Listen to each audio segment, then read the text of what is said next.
Thank you for joining us today.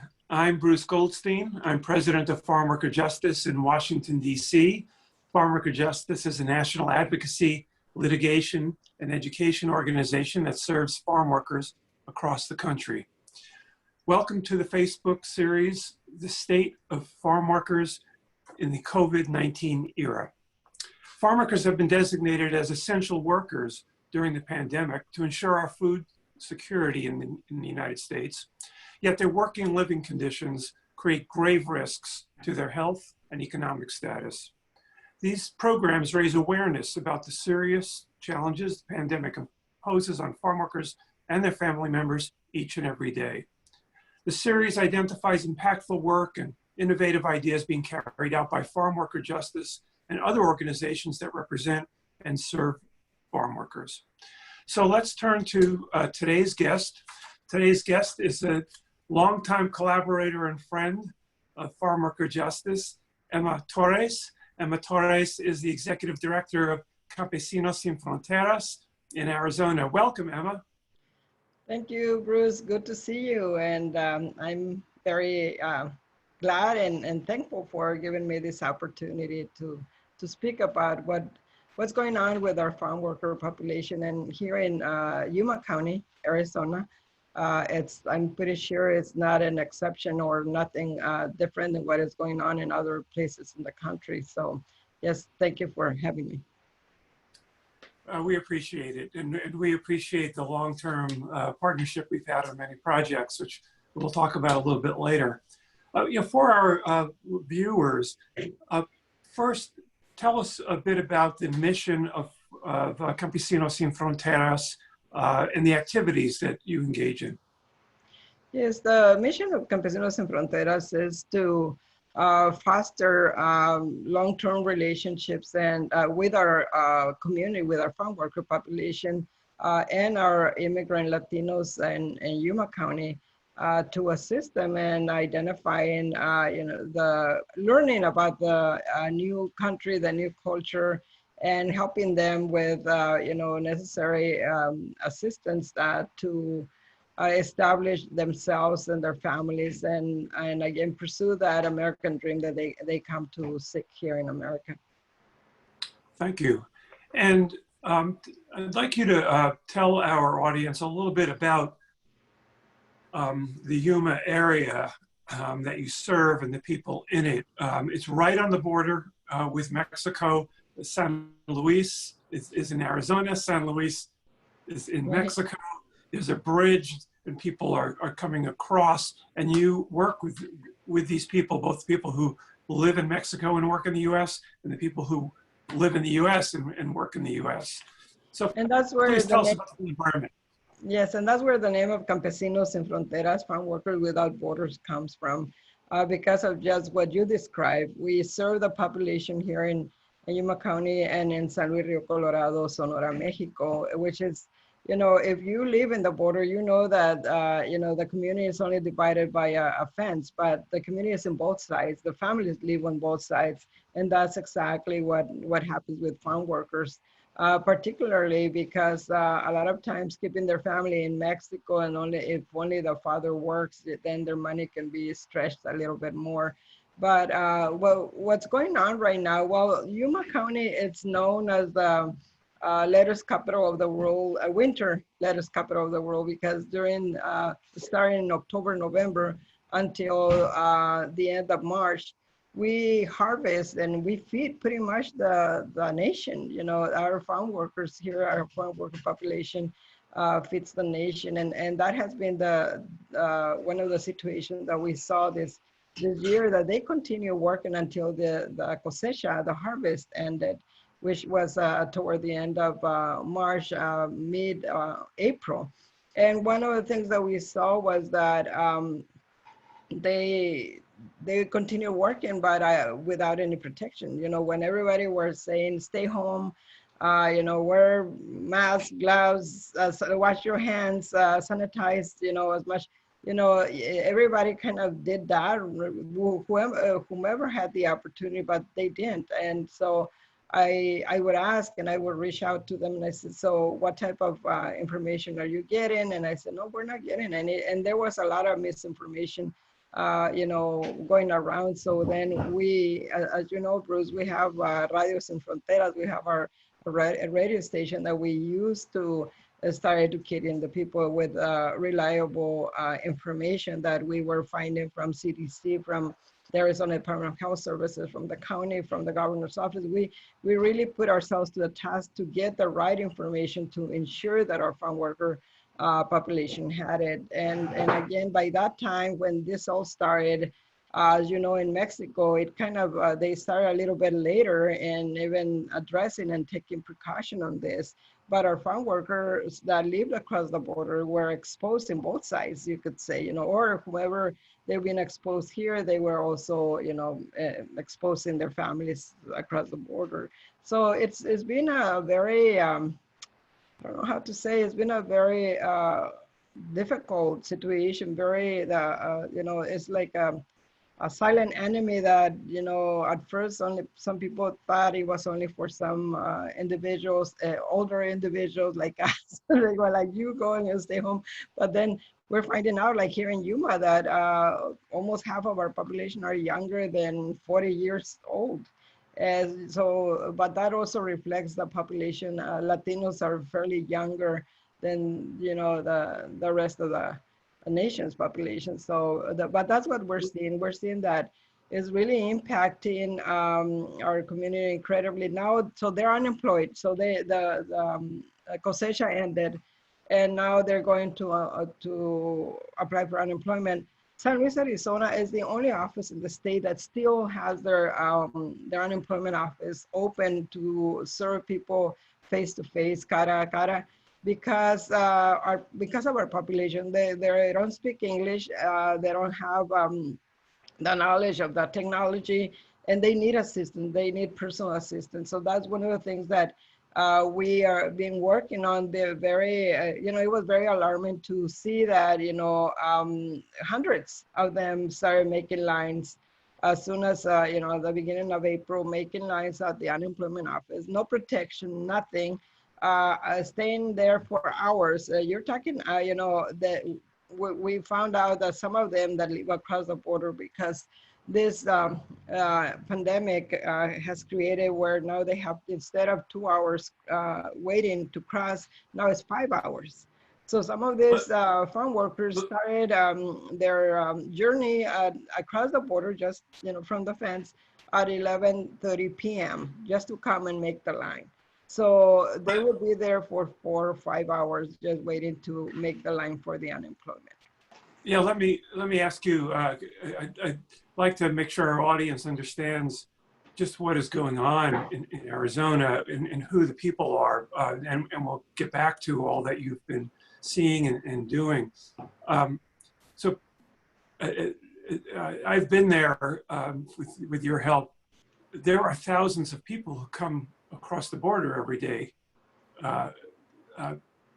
And so describe that process. What's happening every day? There is estimated that approximately 20,000 people cross every day and through San Luis, Arizona. And at least probably half of them, at least, are farm workers that start coming in as early as, like I mentioned, midnight, to ensure that they come and get, when the harvest was active, to get their bus on time at 5 or 6 a.m. So, but actually this kind of wait starts with the immigrant caravans. They really reinforce the security and slow down the crossing process to, like I said, from 1 hour that we used to take, 2 hours to, 4, 5, 6, 7. Sometimes some people waited 8 hours on the line just to cross, to come back home. If they live in the U.S. But for the farm workers, this is a daily thing because they live in Mexico and they have to come back and they don't have a home here. There is no labor housing. There are no places where there's not even a shelter. We did talk with the local authorities about building some form of shelter or something. So at least these individuals that were not sleeping more than 3 hours, per day would have a place to come. And instead of, they will cross, and if they were lucky to cross early enough, like at 2 or 3 a.m., they would find a place like under a bank or, close by the sidewalks, and just find a place to try to get some sleep there. So that's the dynamics of what has been happening, and especially more impact in our farm worker population, that it's been so essential always for the food chain supply. And when those 20,000 people are coming across the border every day being processed, they're not, most of them, I assume, are not standing 6 feet apart. 20,000 times 6 feet would be miles upon miles, right? No. At the contrary, sometimes they get so discouraged that they do what they call avalanche, which will be starting like an avalanche, and actually to try to force themselves in. That was something that we learned also. So it's like, that close contact was always there. Then let's say they were able to cross, or even had masks, but none of them had, or gloves or hand sanitizer, or that there was available for them.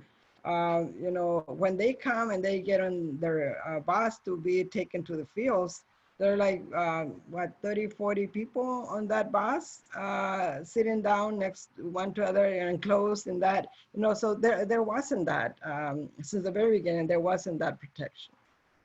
And so they then get on these buses and they go to the fields to go to work. My understanding is that although it's known as the winter lettuce capital of the country, there's something like 175 different crops that are grown and harvested in and around Yuma, right? Yes, we have cauliflower, broccoli, celery, we have citruses, we have dates, we have, cabbage, we have, you name it, we have a lot of, it's a beautiful time of the year when we are able to have so much, to harvest in this community. And Farmworker Justice has collaborated with Campesinos Sin Fronteras, which you lead, on reaching out to farm workers to help them protect against injuries and illnesses. And what we've worked with you on, and that you're experts in, is a model called Promotora de salud, or community health workers. Could you tell our audience about the Promotora's model and projects? Yes, we go back to Charlie Davis, as you know. Back then, she was really a champion of social justice, and she would come here and train our community health workers. I am fortunate to be a pioneer of the Promotora model here in Arizona. I was one of the first promotoras hired 30-some years ago, so I'm dating myself, but so, I grew up working in agriculture. I started working in agriculture since I was 13 years of age. And then did not started working in, out of the fields until I was like 25 years old or so. So at that time, I started work, I was recruited as a promotora to help, other farm worker women also be trained as community health workers. The idea is that you train people from the same population to build their capacity, and then for them to go back and train their peers and at the fields or at the communities or the neighborhoods. And I represented that, and that's how I was recruited. So I learned the model. I learned the footprints of what this was. Of course, the very first project was a tremendous success because it has that personal element that we Latinos, like to have in and reaching out to our own and helping them and so forth. So the Promotora model was then born in Arizona, and I've been working with that model since I remember. So most of my employees are former farm workers. We continue following the same process. We recruit, as volunteers, we train them, and then we hire them to be promotores de salud. And I gotta tell you, I think I have the best promotores in the country. I have some other interviewees who'll be coming on, so I have to be careful what I do. And what are the what are you and the Promotores doing, during the pandemic? You have a long history of working on occupational safety and health issues through the Promotora system. I mean, Arizona, I have a brother who used to live in Arizona, and I couldn't believe the temperatures. I think it was 114 degrees one day.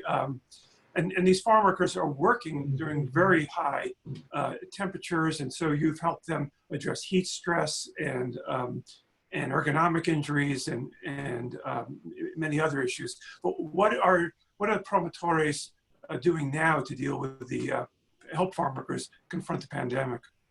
Well, like I mentioned, right now they're unemployed.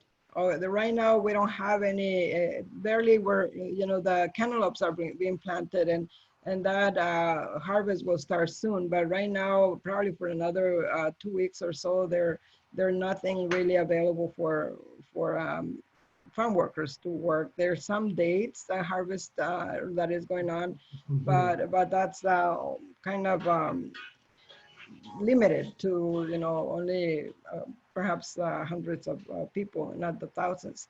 So right now there's not a lot. There are waiting. Some of them qualified for unemployment, so they're making those big lines. That others don't qualify for anything, Bruce. They don't have any income right now until probably if they're able to work in a couple more weeks. So they usually go like for 6 weeks or more without any income and any opportunity to work because there's no work, just period.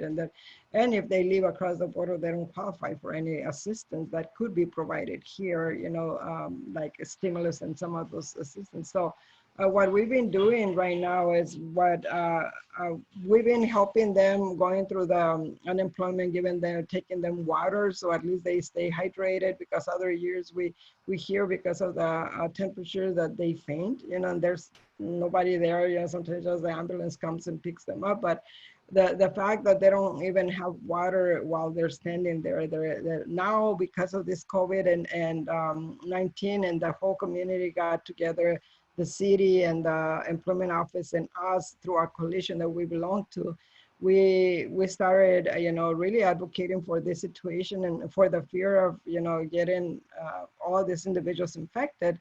Then they put shades, and so now we have been taking water, sandwiches, and masks in collaboration with other individuals to provide them something at least.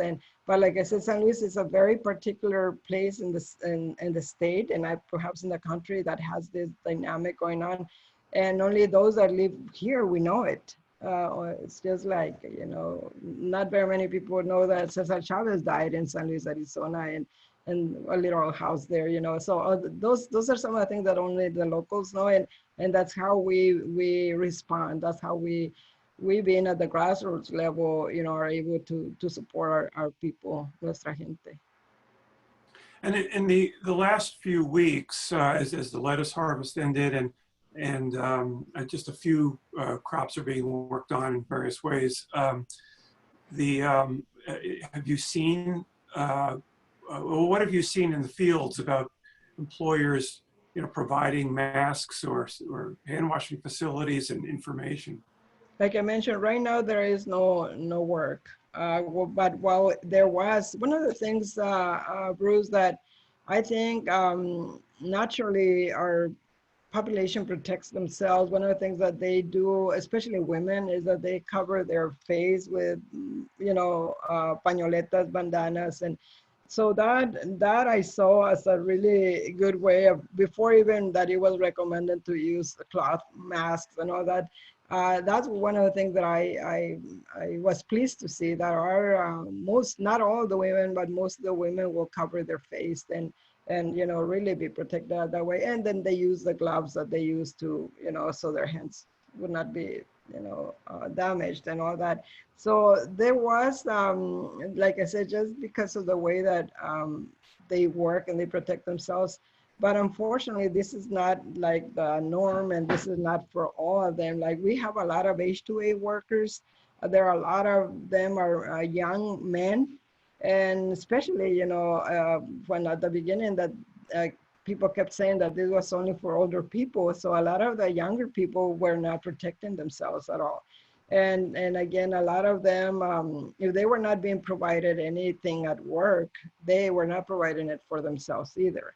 So what I saw was a lot of people just working like, nothing, or working that way. But like I said, a lot of here in Arizona, because people like to go back home, even if it's for a few hours, because then they can go over there and eat their burritos, their taquitos, their carne asada, whatever. So they love going back and breathing the air, they say, of, from across the border. So even H-2A workers, they prefer to, they declined, the right to be here for the house and all that, because they prefer to go back with their family, see them for a few hours rather than being here for months without seeing them. And that's perfectly understandable as we're now facing this COVID and having to stay home. Right, but even traveling, creates risks of exposure. Yes. You mentioned the unemployment compensation that some people are eligible for, but that others are not. And part of the reason many farm workers are not eligible for unemployment compensation is that although Congress expanded it recently, they did not make it available to undocumented immigrants. So we've been, Farmworker Justice and allies have been advocating for extension of unemployment compensation to farm workers, since we're deeming them to be essential workers. More than half the farm workers in the U.S. nationally are undocumented immigrants. They should get it. We've also been advocating for occupational safety rules at employers so that they do provide masks, they do provide adequate hand washing facilities, they do provide adequate information about how to protect yourself and healthcare. And to date, the Trump administration really has refused to do that, even though you mentioned these H-2A guest workers. Despite ending the visa processing for most visa processes, the Trump administration is processing employers' applications to bring in H-2A guest workers who then go to work for that one employer that got them the visa. And we and our allies demanded that the administration require these employers to provide safety protections in the COVID-19 epidemic, and they've refused to do that.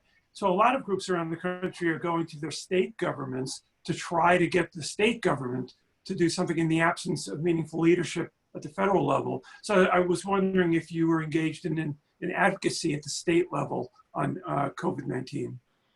Well, I'm glad that you mentioned that. I want to go back a little bit to what you mentioned about 50% of the farm workers being undocumented. Well, I want to clarify that that's not the case here in Yuma, especially because a lot of them, the majority of them live across the border. There's no way that they could come across without having legal documentation. And that includes the H-2A visa. So having the H-2A visa, they're legal to come across as long as the work period that they have, but they're totally legal. And I think that sometimes people don't understand the difference. A lot of times they think the H-2A, they're also undocumented. A lot of people don't understand the intricacies of immigration. But let me tell you, I could safely say that our farm worker population here that works in the fields, I don't know, at least 90%, the population it has documents. I'm trying to at least leave a small portion, because maybe some of the ones that live here. But then also remember that Arizona has was one of the first states to implement the, how do you call it? E-Verify. E-Verify, so where you have to do that, and if not, you were penalized, $10,000 if you have an employee that is not legal here. So we've been having E-Verify for I don't know how many years. So I think our population, like I said, I can safely say that a majority of them have legal documentations to be here. But having said that, and you mentioned about protection again, I know that now at this point, because we're only like in phase 3 or something, and it's all over the COVID-19. It's the virus is all over the place, and people say maybe in the air. So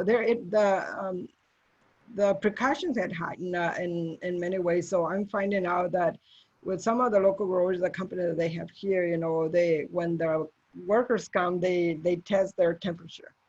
They're also recommending that they wear the masks. I don't know if they're providing them or not. One of the thing is about self-responsibility that what I'm finding out is that the people that are really getting the message about how serious is this, even if it's a bandana, they're putting it on their face to protect themselves, you know. So I think that, again, it has, I don't know that a lot of this, is changing immediately. I know that it's definitely changing because now if the employer just think about one of them getting, you know, sick, and they're gonna get all this attention and they're gonna get all this their employees sick, and they're not gonna be able to harvest, and then they will lose the money. So I think it all goes back to, you know, the economics as well, that everybody is looking at, you know, how it's impacting us in the whole country. So I think that people are going to have to be,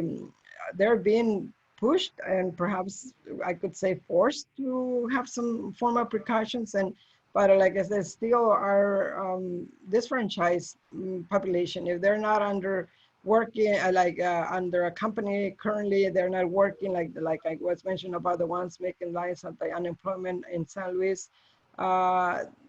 You know, nobody's going to provide them anything, so they're not going to do it. They don't have the money. They told us they don't have the money. Right.